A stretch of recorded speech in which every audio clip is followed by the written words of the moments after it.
السلام علیکم۔ آج ہم حضرت لوط علیہ السلام کا واقعہ سنیں گے۔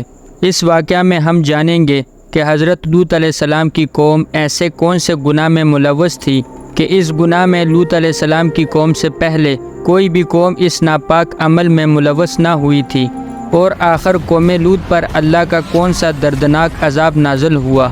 حضرت لوط علیہ السلام کا ذکر قرآن پاک میں 12 مقامات پر آیا ہے۔ لوط علیہ السلام حضرت ابراہیم علیہ السلام کے بھتیجے تھے۔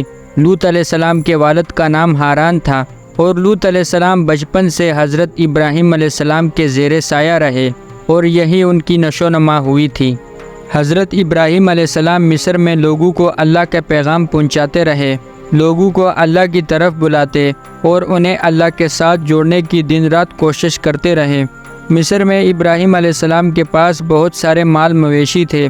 اب ابراہیم علیہ السلام کو لگا کہ انہیں فلسطین جانا چاہیے، وہاں جا کر لوگوں کو اللہ کا دین پہنچائے اور تبلیغ کریں، اور حضرت لوط علیہ السلام وہاں سے اردن کے علاقہ سدوم اور عمورہ چلے جائیں اور وہاں رہ کر اللہ کے دین کی تبلیغ کرتے رہیں۔ لوط علیہ السلام مصر سے شہر سدوم ہجرت کر گئے اور اس شہر میں قیام کیا۔ یہاں آنے کے بعد آپ نے دیکھا کہ یہاں کے باشندے خدا کی نافرمانی میں اس قدر مبتلا تھے کہ دنیا میں کوئی برائی بھی ایسی نہ تھی جو ان میں نہ پائی جاتی تھی۔ دنیا کی ہر قسم کی برائیوں کے علاوہ یہ قوم اپنی نفسانی خواہشات کو عورتوں کے بجائے مردوں سے پورا کرتے تھے، لڑکوں سے اختلاط رکھتے۔ دنیا کی کوئی قوم بھی ایسے عمل میں ملوث نہ ہوئی تھی۔ اسی قوم نے اس ناپاک عمل کو ایجاد کیا تھا جس کا نام لواطت سے مشہور ہے۔ یہ لوگ یہ کام سر عام کرتے، نہ کوئی روک ٹوک کرنے والا اور نہ ہی کسی کا خوف۔ حضرت لوط علیہ السلام نے اس قوم کو اس ناپاک عمل سے منع فرمایا۔ اور یاد کرو لوط کا واقعہ، جب اس نے اپنی قوم کو کہا، کیا تم ایسے فاحش کاموں میں مشغول ہو جس کو دنیا میں تم سے پہلے کسی قوم نے نہیں کیا، یہ کہ بلا شبہ تم عورتوں کے بجائے اپنی شہوتوں کو مردوں سے پوری کرتے ہو، بے شک تم حد سے گزرنے والے ہو۔ حضرت لوط علیہ السلام نے اپنی قوم کو بہت سمجھایا، ہر قسم کی نصیحت کی کہ تمہارے گھروں میں تمہاری بیویاں ہیں، اللہ نے تمہارے لیے تمہاری بیویاں حلال کی ہیں، تم اپنی خواہش ان سے پوری کرو۔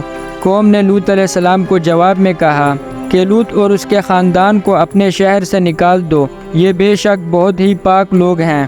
اس کے بعد حضرت لوط علیہ السلام نے کئی بار اپنی قوم کو واضح نصیحت کی اور ان سے فرمایا، کیا تم لڑکوں سے خواہش پوری کرتے ہو اور راہ زنی کرتے ہو اور اپنی مجلس میں ناشائستہ اعمال کا ارتکاب کرتے ہو؟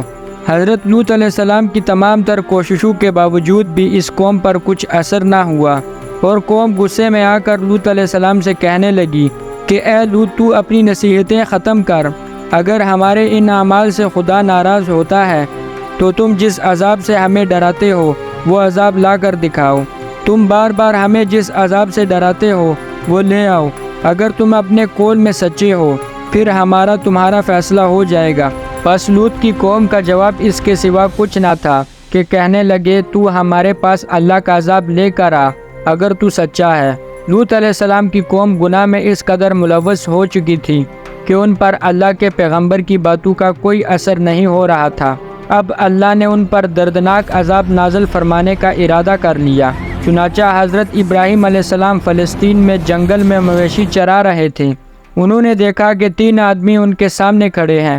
حضرت ابراہیم علیہ السلام نے ان سے ملاقات کی اور انہیں اپنے گھر لے آئے۔ چونکہ حضرت ابراہیم علیہ السلام بہت مہمان نواز تھے، ابراہیم علیہ السلام نے جلدی سے ایک بچڑے کو ذبح کیا اور بھون کر ان کے تکے بنائے اور مہمانوں کے آگے رکھ دیے۔